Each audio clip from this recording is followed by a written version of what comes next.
Want to know when there's a new episode of Remarkable People? Simply text 831-609-0628 if you live in the U.S. or Canada. Don't miss upcoming shows. Take a moment to follow Remarkable People in your app or podcast player.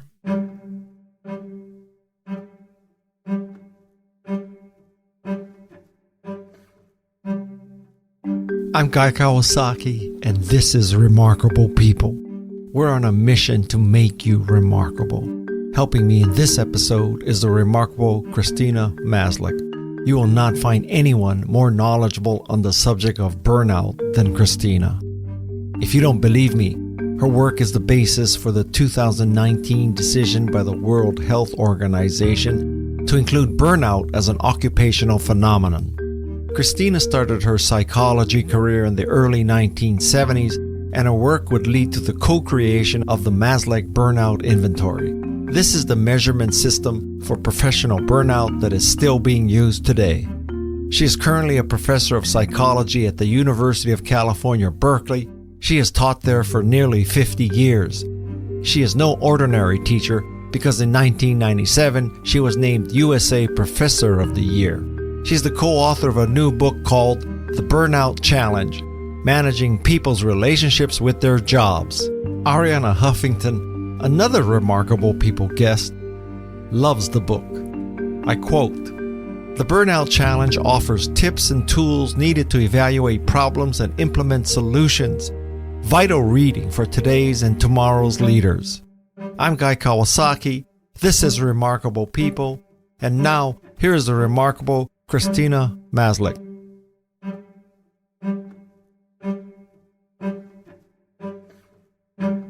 I want to go back in history a little bit, and I want to hear your explanation of how the Stanford prison experiment ended.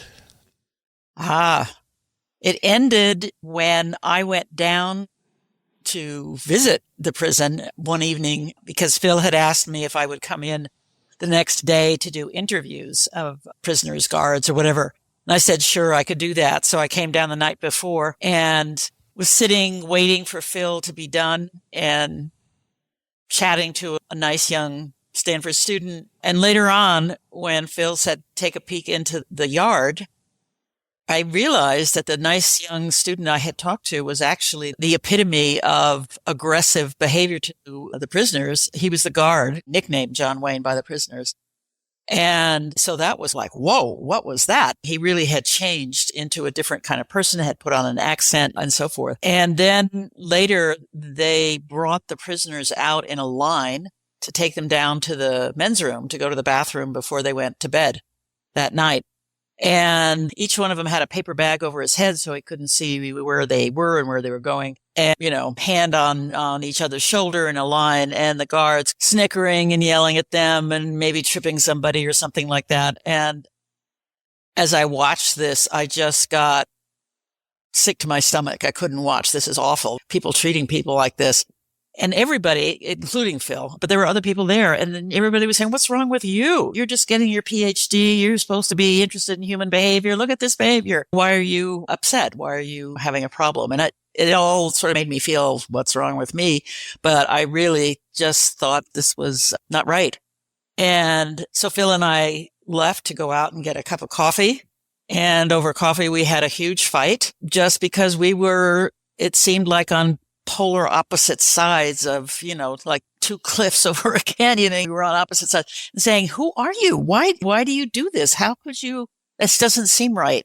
And he couldn't understand why I was upset. I couldn't understand why he would do this. And as we talked, it was like saying, oh, maybe this guy that I was starting to get interested in is like a serious life partner. No, if this is you, forget it. We're done. Let's get out of here. And eventually, he said, you're right. We've got to stop the study. And that's what he did. He phoned the next morning. All the prisoners, went and got showers and breakfast and everything and jumping around all happy. And he called in all the guards who were not on the same shift. They were all very quiet, but it wasn't what some people suspected, which was they were going to do a flip, and put the guards as prisoners, the prisoners as guards. They were actually ending the study. And we ended up that day, not just doing interviews, but doing all kinds of debriefing with the guards alone, with the prisoners alone, with both of them together, with all kinds of things. And things that would come up like the prisoners were convinced that Phil had not randomly picked people, that he had picked the biggest people, the tallest guys, the biggest guys to be the guards. And so Phil had everybody stand up, and there were short guards and tall guards, and there were short prisoners and tall prisoners, and there really wasn't any difference, but clearly they somehow had come to believe that as a result of their experience. My one regret is that we didn't have a videotape, some sort of tape or audio tape of all of those sessions, because it really was remarkable how they began to talk with each other and think about things and challenge each other about why did you do this, et cetera, like that. That's really you. That's not your role, and all this kind of thing. So it was quite a remarkable kind of thing, but it ended because we started having a fight. Phil and I. But we went on to get married, and we just celebrated our 50th wedding anniversary this year. So I might argue that if you had not had that fight and stopped it, the whole arc of Phil's career might be different. What if? Okay. Yeah, no kidding. Wow. And so what's the lesson that you take from the ability of both prisoners and guards to assimilate their pretend roles into real life? I think the biggest lesson that came out of that pretty much for everybody by the end of the day is that everybody was beginning to realize there are many possibilities of what I could be and what I could do. And I've just seen how in this kind of situation, I became a person who did X or Y or failed to do X or Y. And what have I learned about that when I go into other situations in my life? So, for example, when you look at the guards, basically on each shift, there was a really tough guard, the John Wayne kind of type. And there was a guard who would be kind of just going by the rules, just going by the book, not overdoing it like a John Wayne, but not being real nice and sweet either. And then there were what do you call the good guards, who were trying to be nice to the prisoners, who might sneak them a cigarette, who would try and, whatever. But the interesting thing about them is that, and this came up, nobody stopped the bad guard. And there's 3 guys on each shift. And why not say, oh, come on, guy, this is late at night. Let him sleep. We just have to sit here. We don't have to do anything. Knock it off. We don't need to do that. And I think that was harder for some people to realize. I could have taken another action than what I did. And the lesson, I think, often was that, wow, we should be more sensitive and be thinking about what are my other choices. Could I have gotten together with one of the other guards and the 2 of us said, don't do this, knock it off, don't, whatever. Are there other ways in which we could have handled our relationship, et cetera? And the same thing with the prisoners. They had different reactions in terms of different things. And as people talked and remembered incidents and called out different kinds of things, I think everybody was sort of acknowledging that, yeah, this was like, I was out of my normal space. I was out of myself in a normal way for a while, and it's over now. What am I taking home that tells me what I'm capable of, and not just what actions I take, but what are the actions that I did not take that I should have, perhaps, and learning from that.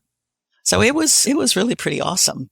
My take from this is that any of us reading about the Stanford prison experiment or Abu Ghraib or any of these atrocities, we say to ourselves, maybe those idiots and fools and bad people would do that. But I know in that situation, I would not do that. I would not be that guard. I would not be that prisoner. I would speak up.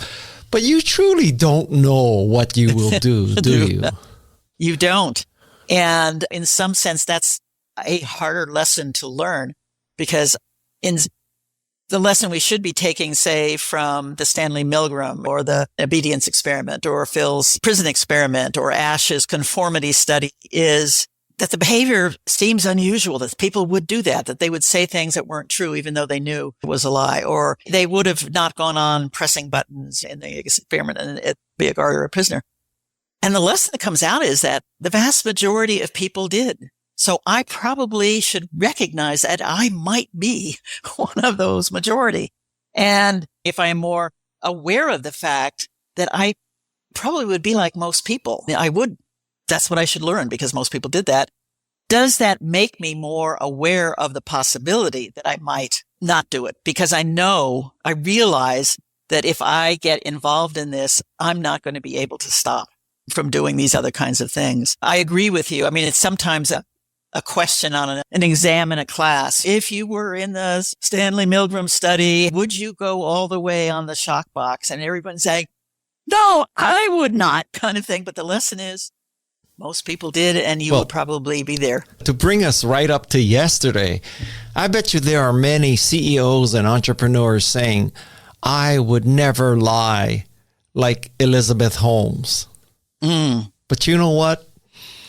You start an exaggeration by saying, yeah, the software or the hardware or the diagnostic will be ready.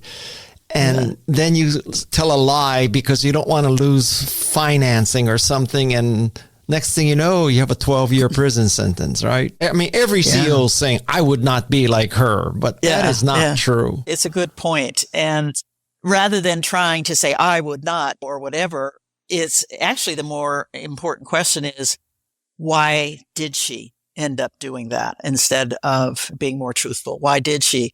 And what can I learn if I ever get in a situation? We try to learn from not only our own mistakes and our own successes, but the models out there of all kinds of other people and what they do that we admire or that we feel that's not so great. On all sides of that, all ends of that spectrum, there's some lessons here.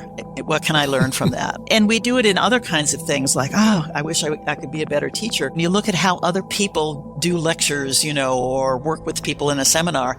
And you say, there's some things you say, that's great. I could never be that kind of stagey, dramatic guy on sage on the stage.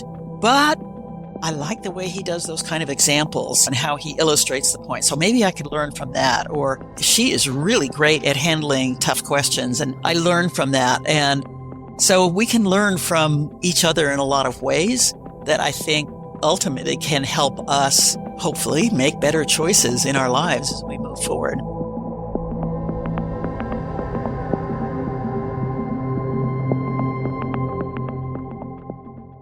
I'm going to bring us right up to date. And Christina, I promise you, we're going to talk about your book directly. Okay.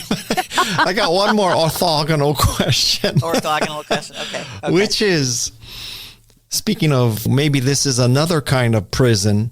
Let's say that Elon Musk listens to this episode and calls you up and asks for your help on how to make Twitter a great place to work, a good company, successful, et cetera, et cetera. So now, what would your advice be to Elon Musk? Wow. Elon Musk, well, if he's saying he wants to make it a good company and he's coming to me, my expertise is on burnout and the stressors that can cause things to go wrong and make it difficult for people. So I'm hoping that's what might have led him to pick me of all people. And what I would say is that what we are learning is that the workplace has to have as one of its core values the well-being and support of the people that you're hiring to do the work that you want to get done. And you're making an investment in getting the best people to have them grow and thrive and really be an asset and give a good return on that investment. You really have to be saying what is best for them to do the kind of job, rather than doing this top down.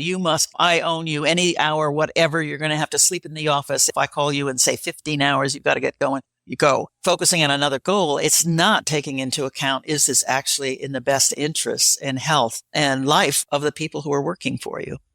I got to say, there's a part of me that believes that today's Twitter is the Stanford prison experiment revisited, man. So yeah, we need to find a Christina to talk to Elon about this. My goodness. This. Have a fight. Yeah, okay. Interesting analogy. I don't know Elon, but he might take this analogy as a positive. He's the John Wayne of the Twitter. Okay. Yeah. Yeah. I don't know. No kidding. Let's talk about burnout. First of all, what are the red flags of burnout? Burnout is a stress response to chronic job stressors in the workplace that haven't been well managed. And chronic means they are there all the time, most of the time. People talk about it also as the pebbles in their shoe that just wear them down, erode their soul, and just make, just strip the job of its meaning, its passion. They're doing the bare minimum rather than their best. So the experience that people have is not only the stress response of exhaustion. They're just getting overwhelmed with too much work and other kind of problems and just exhausted, tired, but it's more than that. If it was just exhaustion, why call it burnout? Just call it exhaustion. There's a second part of it that happens that for me is really the hallmark of burnout. And that is that as people try and cope with all of these chronic job stressors, they begin to get more negative and hostile and cynical about the workplace. They don't know what they're doing here. This is crazy. I can't get this all done in time. I'm going to do the bare minimum. I'm not going to try my very best, take this job, shove it kind of thing. And that means that their performance is changing. Their behavior is changing towards colleagues, towards clients, towards patients, depending on what kind of job you have. And then the other thing that happens along with that is people begin to get negative about themselves. What's wrong with me? Why am I here? Maybe I made a mistake. Maybe I'm not as good as I think I am. I don't feel great about some of the things I've done. So it's that trifecta of exhaustion, cynicism, and ineffectiveness, professional work ineffectiveness. And that experience can end up leading to health problems down the line. We know from stress, for example, that if you have chronic stress response, it's going to have that wear and tear on you. It doesn't allow you to recover and get back to full strength and health and start again. And it leads to all kinds of health problems like cardiovascular, early heart attacks, and musculoskeletal kinds of things. It can also lead to mental problems like depression and anxiety if you can't really get it changed in some way. It has a long-term effect in that sense, and it's hard to turn it around. So we need to really figure out how to prevent it from happening in the first place. You tap into a really powerful metaphor that people say, well, if you can't take the heat, get out of the kitchen. Kitchen, right. Yeah. Question is, how do you know if it's the kitchen or it's me? The kind of thing that comes along with that, and that mantra has been around for such a long time, that it's automatically saying the job is what it is. And you are the one, if there's a gap, you're the one who's going to have to figure out how to make it up, work harder, etc. And that means that in general, people aren't asking and aren't even allowed to speculate or don't even think about actually that maybe you could turn the heat down kitchen. Maybe you could make it a better, more healthy environment for people to do all the work of preparing and serving all kinds of food and stuff like that. Why not come up with some changes that would make the job conditions a little bit better rather than saying they just have to be what they are. And if it's too hot, too bad. That's your problem. I have to say that one of the things that happened during the pandemic is that mantra started to really bite the dust because guess what? The job doesn't have to be is what it is. It can change. It had to change. We had to do a lot of jobs differently. So now it's, maybe it's not so it is what it is. You can't touch it. You can't question it. I don't have to commute. Actually, that might be a better thing. Maybe there's other jobs where I could have a better work-home balance kind of thing, or we can get the job done in these different ways. So the other mantra that I think is out there and was out there a lot before the pandemic, because burnout's been around for a long time, is the mantra that we have to do more with less. And so it's kind of like, well, sorry, folks, we've actually got good news. We've got some more contracts, but we're not going to be able to hire any more people or whatever. So everybody's going to have to pick up and do more with less. And that do more with less is almost the epitome of what we talk about as a job person mismatch. There's a lot you're having to do, but there's not really the sufficient resources, time, people, equipment, money, whatever, to get it done well and to get it done in timely, all that kind of thing. And even that kind of mantra has been focused on you, the worker, have to just step up and work harder and do more and whatever, because the job is what it is. And I do think that why burnout in some sense is becoming such a timely issue is because for many people in the pandemic, not everybody, but for some, there was a lot more with less that they were trying to do. They were working in difficult or strange kind of situations. And people have learned, yeah, but we could do it differently. We could do it better. And in fact, one of the things that we're now talking about in the book is it's not just about helping people work harder or cope with the stressors.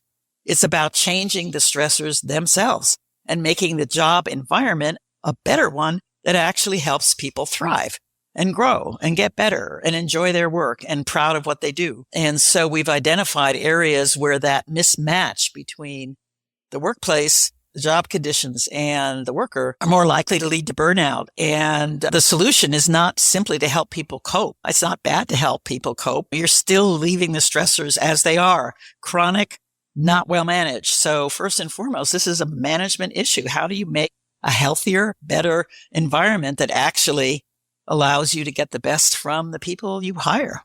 A few weeks ago, I interviewed Tom Peters, and he said something that kind of astounded me, which is he said that the world, or at least industry or business, would be a lot better if there were more, or the predominant would be female CEOs.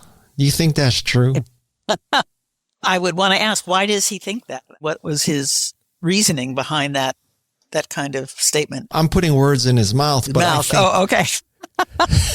Well, I'll take a stab at it, but and a cautionary note. But the idea might be that women, because of their socialization on how to be a woman and feminine, and what are you supposed to be doing is taking care of people, paying attention to other people, might be more likely to endorse or promote workplace policies that are more responsive to the needs and the vision and the aspirations of the people in the workplace. I always get a little nervous when people make a difference between two sexes. Men are this way and women are that way, like Mars and Venus or something like that, because I think actually there's probably overlapping curves there. You might be able to see some of that in men as well, and you might be able to see the more, you've got to be tough as nails and be, the masculine CEO role coming among women as well. And years ago, women used to get criticized as not being good leaders because they didn't act in that more aggressive top-down way as a leader, which was sort of the model.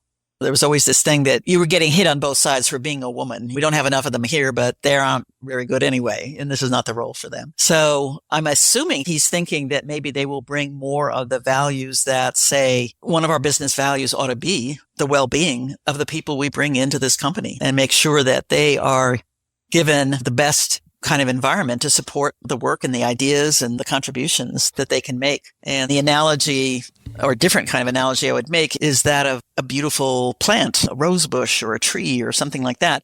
And if you get one and you put it in a lousy pot, too small, with not really good earth and soil, and you don't water it much and it doesn't get sun, I don't care how great that plant should be, it's not going to thrive. It's not going to grow. And you need always to be thinking about, have we got the right setting? People are not working all by themselves in a monastic cell.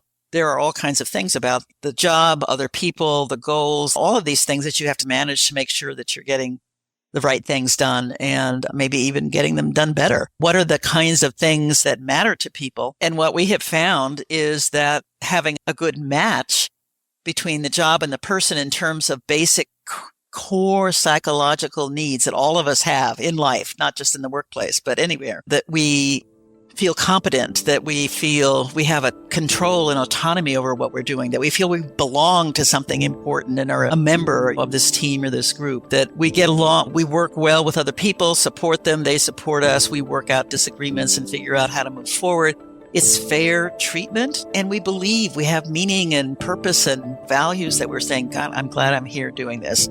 It makes me feel proud. It makes me feel good about what I can contribute. Just like you want to match between a good chair and sitting, or a good computer station set up so that you don't get carpal tunnel syndrome. You want a good match in the things that helps people tick and work well and enjoy doing it and get better at it. That's why we have to look at the job as well as the person. It's not just squeezing the person into the job, but also taking into account, what makes human beings do well and so forth. And how do we best set that up so that they can get the best out of them.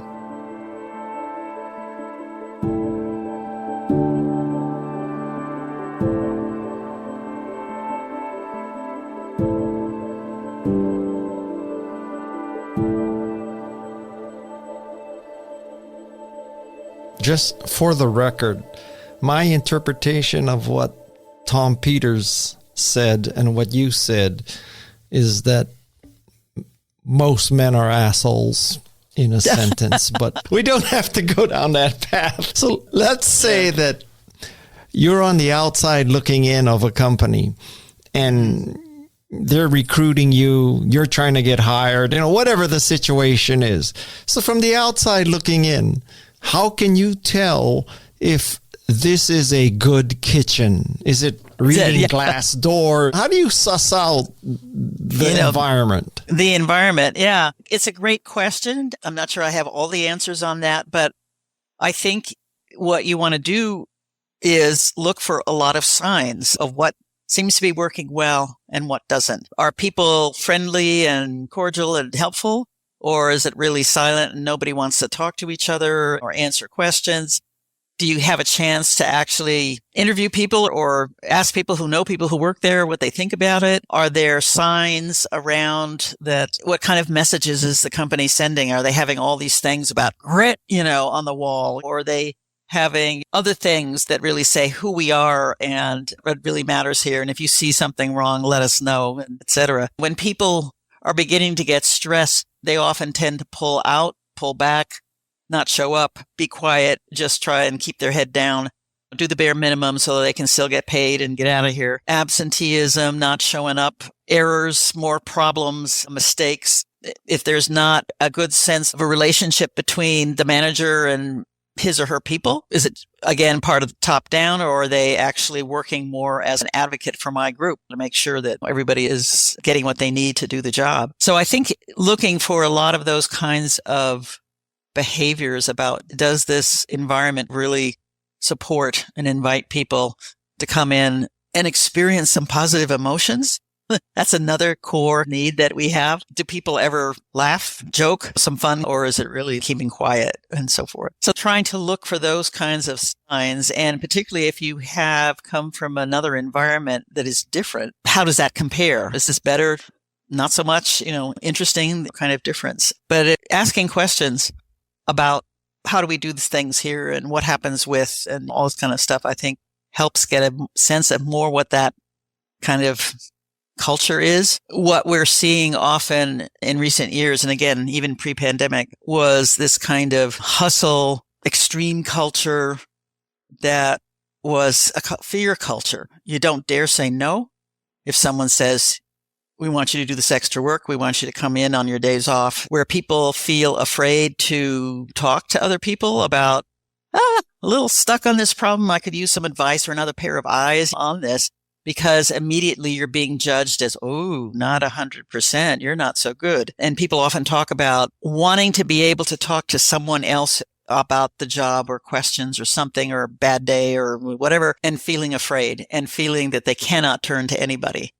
So they're very isolated and alone, even though there's lots of people around them, because of the judgment and the stigma of, you're not so great.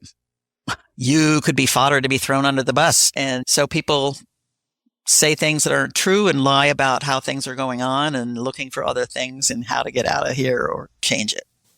One would have to conclude that Twitter is going to have a hard time recruiting after listening to that. Yeah, when they're setting up beds in the offices, which apparently is, I think, not even legal to do, that's sending a signal. That's not like saying, okay, the burnout shops in Silicon Valley, back when it was in initial startup mode, it was basically saying, we own you any day, night, hour, etc., and you're going to work like a dog and you'll burn out and then you'll have stock options. And it's a sprint because we're doing this thing. And that sprint's becoming a marathon. It's not how people function, human body, brain, and all the rest of it. You're not designed to be on high stress, high mode, not getting sleep, not getting all the things that keep you healthy. And you may not notice it immediately, but you're going to have the effects long term. And so how do you warn people about you need to take care of how you're working and whatever else is important in your life? Family, friends, neighbors, hobbies, what? And how are you going to be able to do that if you're keeping this up at this pace? Because it's not a good strategy. You will see the effects for yourself, for the people who care about you and love you and all the rest of it. Do you have any good examples of good kitchens, good companies where you say, this is a company that's doing it right? I wish I had a lot of examples, but what's interesting is that companies don't like to share information about this. What I would find over the years is that somebody would sidle up and say, look, just tell me what the best practice is. Okay. We'll just do that best practice. And I was saying, we haven't found a best practice, one size fits all. But would you like us to come in? Well, no. Much more in the United States than in other countries, there's a fear of litigation. If we acknowledge that it's stressful here, we're going to get sued for being an unhealthy, wrong workplace kind of thing. So we just want to know, just give us a little answer and we'll do it. So it's been hard sometimes, but I've always encouraged people when I talk about it to say, if you know of things that have worked well or not, if they've been a disaster, I want to learn from both. Let me know. But I'll tell you one that we spent more time with that I think is a good example. Because it changed. And my colleague, Michael Leiter, and I were doing research, and we wanted to be able to do longitudinal research where we could come in one time, come in another time later on, and track how things were doing over time. And could we find an organization where we could gather that kind of data in exchange for, if you let us ask questions and get data from the people who work here, we will put together reports and work with you to learn from that and do that. You get free consulting, free data. Great exchange. This particular organization did. And it had many different kind of units and departments. It had probably close to 1,000 people. And we worked really hard to make sure almost everybody, we got about 800 plus who participated, actually answered questions and did interviews and whatever. And we asked the CEO at the beginning, what do you think of the 6 areas that workload, control, reward, community, fairness, and values? Which of those 6 do you think might be positive or more negative in terms of the mismatches or matches? And he and his people said, people are going to complain about the workload because they always complain about working too hard. And they're going to complain about the salaries or the reward. They always do that. So we did the data, and we also made him agree that we followed research ethics, which is to give information back to the people about what you learned from the survey. And unfortunately, in most organizations, they do a lot of surveys. They never tell people what they learned, and they never gave feedback, which is not right. But anyway, we did. And it turned out that you looked at the company overall, they were on the positive side of reward and of workload. They weren't having big problems, but fairness was a big issue. And I have to say the CEO was shocked. What? People think we're not fair? What is going on here? What happened? Et cetera. There were things that were specific to different units, but there was also some overall issues. And one of them was a Distinguished Service Award. And people hated that award. Hated it, didn't want to be nominated. You could see venom kind of dripping when they talked about it. So the CEO was saying, wow, maybe we haven't given enough money for that award, the little bonus check that you get for doing something special. And I said, no. It wasn't a reward issue. It's a fairness issue. People think the wrong people are getting it. It's a rigged system. Not the people who deserve it, but somebody else who is brown-nosing the supervisor or lying and cheating over here and saying they did something they really didn't do or whatever. There are a lot of reasons why people thought it was unfair, but it was pretty much shared across the organization that this was one of the things that everybody could say no. And they were saying, you better do something about it, CEO. And he was saying wisely, I didn't realize there was a problem, so I'm going to need your help to figure out how we do this better. And so he set up a process whereby he was getting people, nominees from the different units, to work together as a little task force. And they went out and talked to people, and they came back and they tried redesigning a Distinguished Service award that what everybody would feel would be fair and would be good. And it took a while. It's not easy to do necessarily. First thing, the supervisors should nominate. Well, that was part of the problem. Supervisors didn't get around to nominating people, or they nominated people who hadn't gotten a pay raise and gave them the award instead. That was part of the unfairness. But they finally got it done, and the company agreed, and they put in a new process for recognizing really something special. And it could be a team, and it didn't have to be just an individual. And when we came back a year later and we're interviewing it, that fairness issue was gone. It wasn't a problem. But there was a lot of hope and optimism saying, well, hey, if we could fix that, we could maybe fix this thing over here. And so what they had done was taken the idea of this process of making a positive improvement in the workplace. They gave it a name, Let's Hear It, meaning everybody, we want to hear from you about what can we do this year or next year to make things better. And now it's a regular part of the company agenda. And so every year or 2 years, I can't remember exactly how often they did it, but it was kind of like, okay, now what? Where are we now? Now we've got COVID. What are the things we can do to do it better? And so it became like an organizational checkup. What's working well? Where are we having problems? And the world keeps changing. And so what you had as a problem 5 years ago is not what you're going to have now. And 5 years from now, it'll be even more different. But you're always checking in and saying, how can we, not just you who's burned out or something, how can we create a little bit better environment, take care of some of those chronic job stressors? What's next on our agenda? We did it before, we can do it again. And so that's one of the examples we had in our book. And it started from one place, but actually as they got into it and realized they could make changes, they didn't have to go to the top big corporation that owned all these companies and stuff like that. It didn't cost a ton of money. It customized it, and they came up with a solution that might not work elsewhere, but it works for them given who they are and how they do things. It had all of these positive ripple effects. People got to know each other from different units and started having friendships, or, oh, we're both Warriors fans, let's go to the game together, or other things like this. And there was a sense that, as I say, the optimism that we can make changes. It's kind of lower down under the radar. It's under our control. We don't have to do it this way. We could do it a little bit better. What's the problem that we need to fix? Here's 5 solutions. What are the pros and cons? And they just do it regularly now as a part of how we do business. It's not like redesigning the business model or new vision of healthcare for the 21st century or something like that. It's those chronic job stressors that drive you crazy and have that eroding effect, and say, how can we improve that? How can we get a better fit between what people have to do and the job conditions? And then it makes it a we problem rather than a me problem. I don't have to self-confess that I'm stressed and ask for accommodations or special things. Can we do the job differently? It's let's get together and let's work together to kind of figure out what would actually be a better thing. And so in the book, we have a lot of also tips about design principles to use to rethink about jobs. And some of them are very simple, but aren't followed. And I'll just mention one. But a lot of what we see is that, doing more with less, it's because we're really good at adding things and we fail to subtract. So we're asking people to do more. You're going to have another contract to deal. You have these other clients, but we're not taking anything off your plate.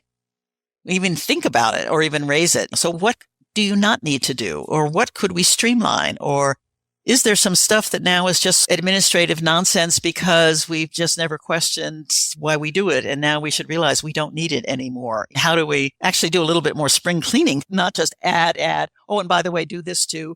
And now we have another form. And oh, by the way, you have to have an electronic medical record filled out by you. And by the way, and not say, and this is no longer necessary, so that don't worry about that. Man, when we get you on a roll, I know. I go. You definitely have inertia. Why you change Phil's mind. But I'm not fighting you. I bet people are wondering just what are the parameters of a reasonable workload, reasonable boundaries, reasonable rewards and compensation. Like, how do I know what's reasonable?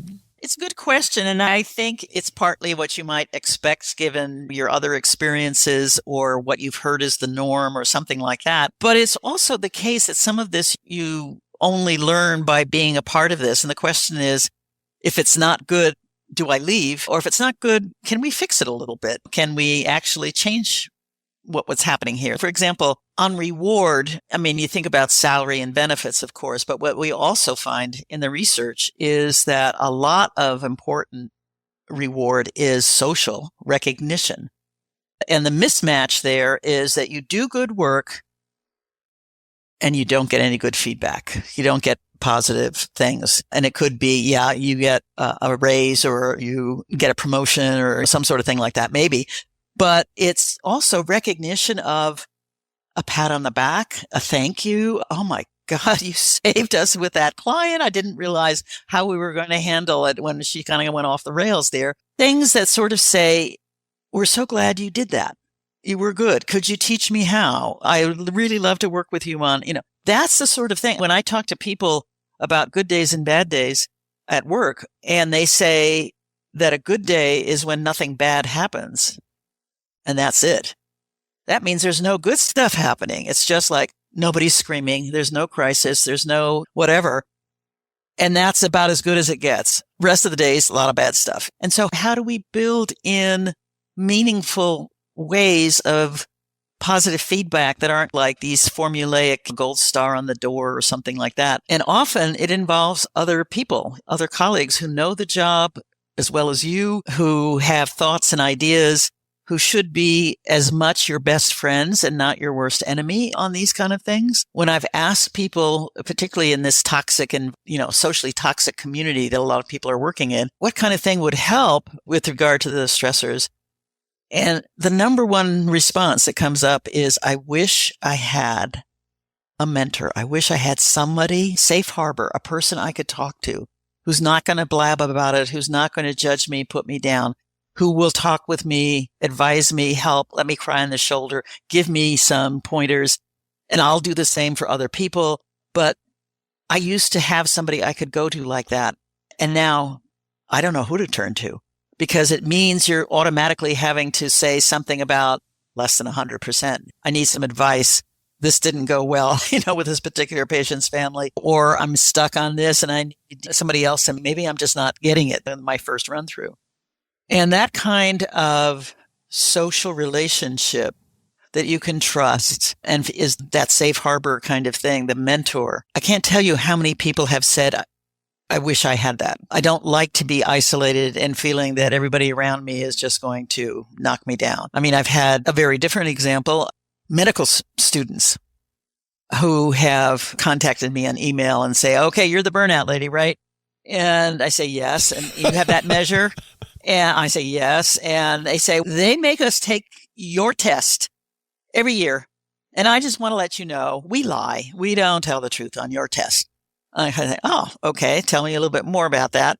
And basically what they're saying is, if we really say how stressed we get, if we really talk about how the patient load is out of sight and way too high for us to really do much good for the patients, nobody's going to do anything about the patient load. But if I say that I'm feeling more stressed, if I'm feeling, cynical and all that kind of thing, what's going to happen? I'm going to get tapped on the shoulder by somebody who said, honey, you seem to have a problem with burnout. I think you better go see a psychiatrist and whatever. And my internship letter, I know, is just down the toilet, right? Am I going to get a good recommendation, et cetera?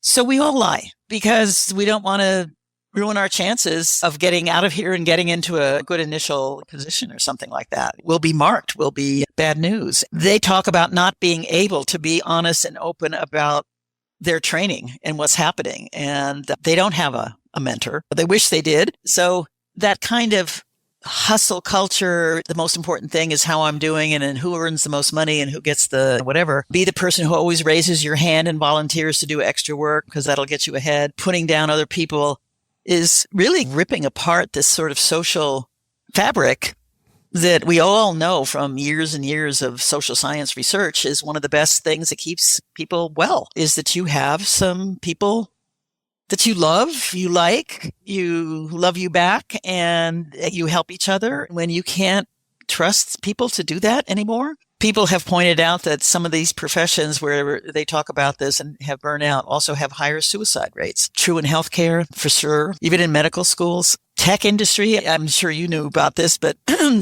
there were times where we were hearing about suicides of young men, usually, who were recognized as being, wow, this is an amazing newcomer, going to be spectacular, brilliant, coming up with great ideas, et cetera, doing a startup. And then it's like commit suicide at 29 or 33 or something like that. What is happening there?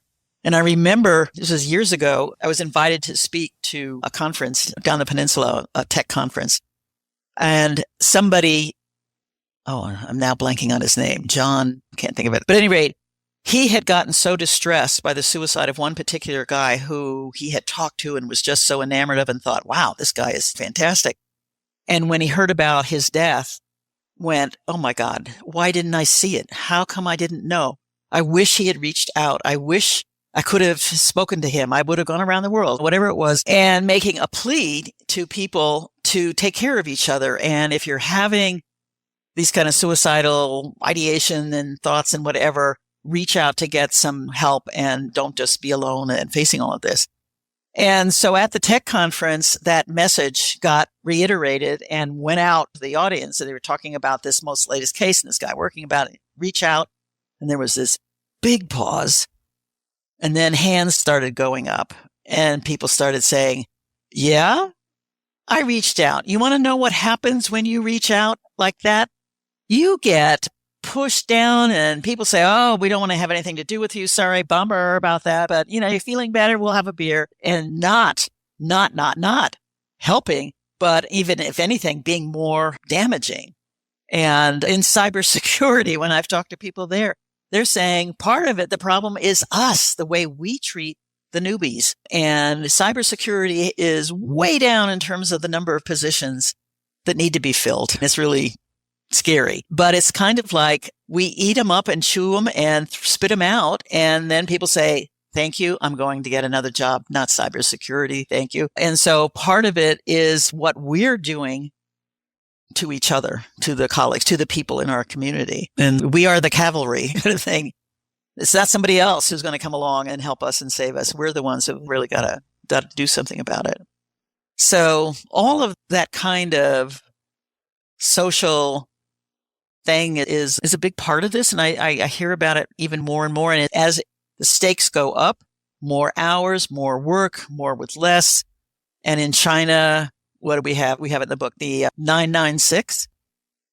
You work from 9 in the morning to 9 at night, 6 days a week. And they have people who are doing a project, 996.icu, because of the people who end up suicide, bad health, heart attacks that's fatal, all those kind of things, saying, and I remember hearing one of the people running the company saying, yeah, it should be 997. Come on, every day. And now you've got these people who are lying flat and not working and trying to stay longer hours in the bathroom as a way of building in breaks into that 12-hour day. It's not a human life. Up next on Remarkable People. It's just a quick example of saying you can take something that is a good thought and an idea, but you actually want to introduce it in terms of what would work here. Listeners of the Remarkable People podcast will learn from some of the most successful people in the world. They provide practical tips and inspiring stories that will help you be more remarkable. If you live in the U.S. or Canada, text 831-609-0628 to get notified of each new episode. You're listening to Remarkable People with Guy Kawasaki.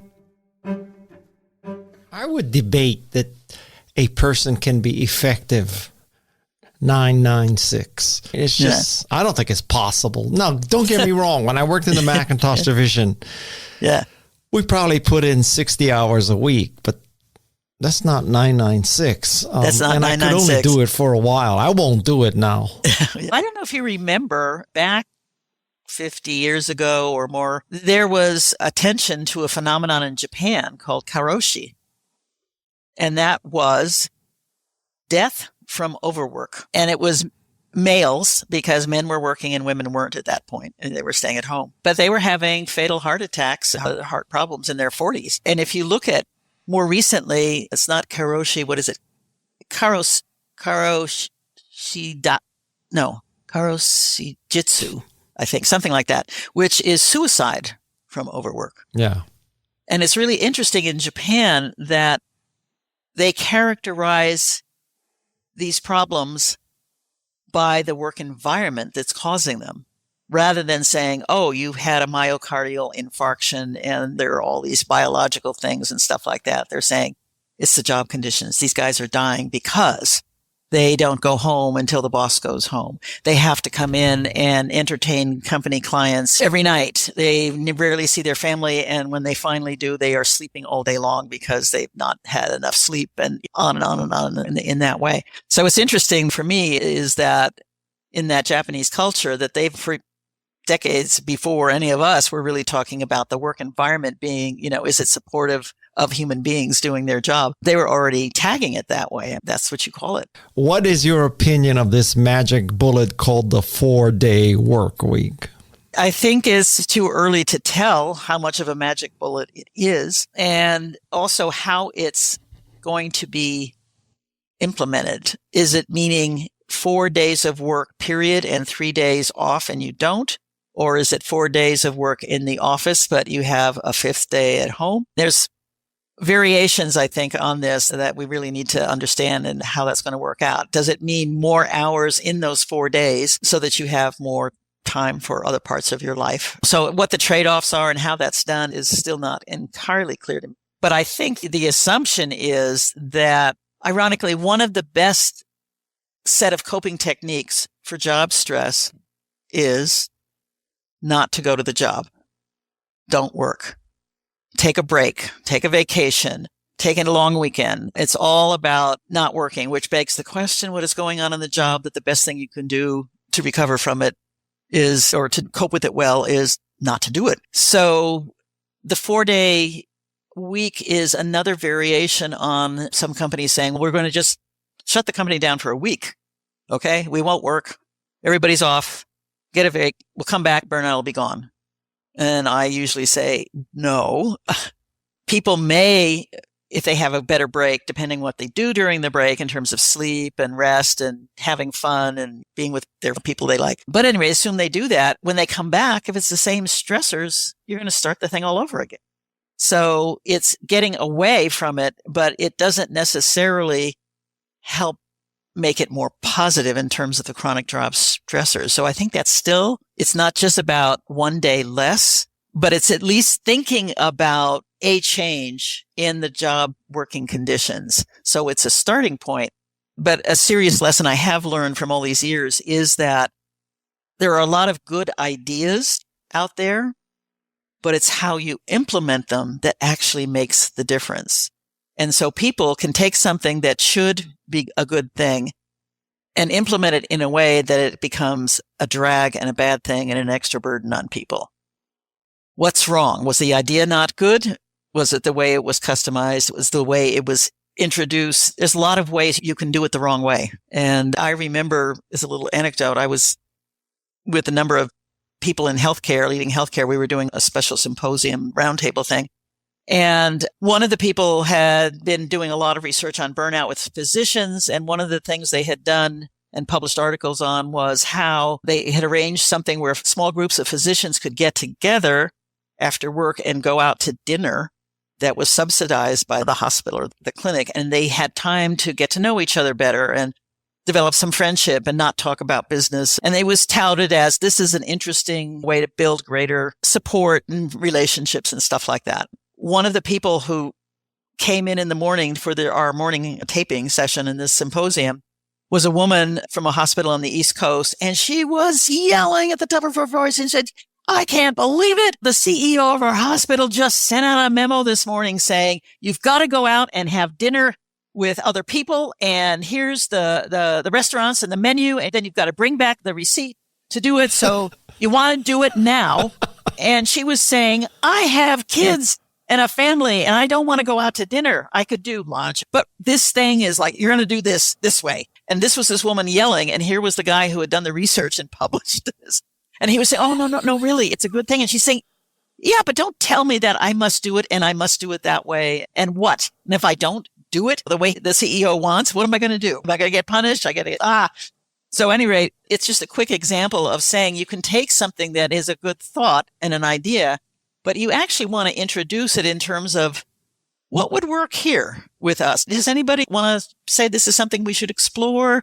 Maybe there's some other way in which we can build in some times where people, because they were complaining they never see each other in the cafeteria because they don't go to the cafeteria in the hospital anymore because they're doing their medical records in their office or they're taking a nap because they're so tired. The last question for you is to a group of workers that I so appreciate, and I think they are undervalued, underappreciated, undercompensated, underloved. So I want your advice to teachers who are feeling burned out. Oh my gosh. Because I think they are saints. Yes. Oh, wow. You want a short answer, and I'm trying to get one. I agree with you on that in terms of all the under things that you've listed there. And also during the pandemic, a lot of those teachers got thrown into the deep end of the pool and told without preparation, without training, without support and resources, whatever, you got to teach them now, but not in the school. You're going to have to do it online and make sure they get their math and they keep going. And it was, for a lot of people, just a recipe for disaster. I mean, it's like perfect storm, how everything could go wrong. The technology wasn't working well. It wasn't clear how you do this in a way that actually kind of can engage the students. Is this the best format if you're not going to be in the schoolroom? Plus the lousy salaries. And then people getting all upset because the kids didn't like it or they didn't actually learn how to read. And so I worry a lot about it. Don't forget that the politicians want to select the textbooks. Oh, yes. Yeah, you can add in a lot more things there. And what has happened, and I think you're alluding to it as well, is that not only was it bad before, it got really even worse. And what we are seeing is, and I worry about how bad it will be, of teachers who are saying, never mind, I'm not going back. I'm not going to go to school and teach again. I'm going to take my skills and I'm going to find another kind of job, or I'm going to retire because it's long enough. I don't need to, find something else. I was talking to a colleague of mine who was advertising a job in a company that I had been involved with. And she said, usually we're competing with other places in Silicon Valley who can pay more and stuff. So we really have a hard time. We're getting hundreds and hundreds of applicants for this job. I've never had anything like that before. And I asked her, I said, do you know where they're coming from? A lot of them were teachers. And they were saying, okay, this is a publishing business, management, publishing, education, books. I mean, why not? I can do this instead. And I worry about nurses. I worry about the physicians. There have been surveys where you ask people in healthcare questions like, would you recommend this job that you have to your own child? You want to guess what the answer is? Vast majority say no. I mean, we're talking 70%, 80% saying, this is not why I went into medicine. I would not recommend it to my kid. I would not, et cetera, et cetera. And so if we are not creating and figuring out how to create good environments for people to teach, to heal, we're not going to be able to get the people to do this when we need them for education, for good health. Healthcare has been in the burnout box for a long, long time. When I first began doing research on it, you could always count on nurses in particular and other people and teachers more recently. But I think for different reasons, each of them had horrific challenges, during the pandemic for different reasons. But I do worry that even now in the economic times we're in, we're still finding places that say, I can't hire. We don't have enough people. We're short-staffed. And so it's not the only reason, but part of it is, are you creating a good enough job that people will feel good about doing it? When people get burned out, they say more pay doesn't cut it. It's eroding my soul. I am going to leave, find something that I love and I feel good about and do that. I can't do this anymore in this way. So it has further reach, deeper roots in many ways that I think to get people functioning well and having a good life and contributing something to the benefit of all of us, we have to make sure that they're in a place where they can actually thrive. That's the best word I can think of there. And do you specifically have advice for a teacher or a doctor or a nurse who is experiencing burnout? What can they do? the focus always is on individual coping or what can I do for myself. And there are some things you can look at. We list some in the book, a summary kind of thing, but it only can take you so far. It doesn't really change what are the causal factors. And for that, it really has to become more of a shared we phenomenon, that you're talking with other people, that you have other people who want to get together and commiserate and share tips or hints or have ways of this is what I do to come out of a day that didn't go so well, or get together to socialize and stuff like that. But to be able to do it without having to, in a sense, be required to self-confess that I'm burned out or that I'm too stressed to do a good job, because then that's the stigma, putting myself down, exposing myself to negative responses. But if you reframe it and say, how do we make the conditions here a little bit better? How could we improve the job a little bit more? What would help? What have you noticed? Have you come up with something? That's a whole different question that then doesn't focus on what's wrong with me or what's wrong with you, which doesn't take us very far.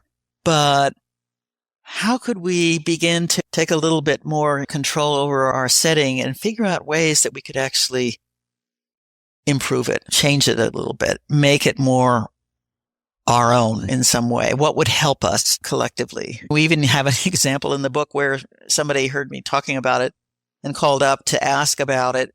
And she was a screenwriter and said screenwriters always work from home, always are isolated. They never really get together with their colleagues and share stuff and work out shared issues, like producers who want you to do writing for free first, before they pay. And the only time they ever really get together is when they go out and strike. And that's really like oh, hey, I haven't seen you in a while. So what was it, 3 years ago? And how are you doing? Kind of thing. So they've been developing other sort of ways in which they can get little pods of groups of people, around 8 to 10, and even use through Zoom and stuff like that to develop the kind of social groups that we're all in the same boat and in terms of issues and problems and so forth. But we are also in the same group who can celebrate that somebody's screenplay finally got produced and is opening next week. And everybody, all of us know what that means, how long it takes and how many steps are involved that you have no control over before it actually becomes real. And we can celebrate together in a way that brings in the kind of joy and the meaning and the purpose. And this is why we're here and why we work the way we do. So we become each other's not just advisors and safe harbors, but also celebrants and people who know how to make other people feel like, yes, you really did a great thing. Enjoy it. I don't know about you, but I'm all fired up and ready to go out there and not get burned out. Thank you, Christina, for all those great insights. Speaking of teams, my thanks to the Remarkable People team. I hope I don't burn you out. That would be Peg Fitzpatrick, Jeff C., Shannon Hernandez, Louise Magana, Drop-In Queen of Santa Cruz, Madison Nismer, and Alexis Nishimura. Alexis, by the way, took third place in the Marketing Communication Series of the California DECA Career Development Conference. Congratulations to Alexis. I'm Guy Kawasaki. This is Remarkable People. Until next time, mahalo and aloha.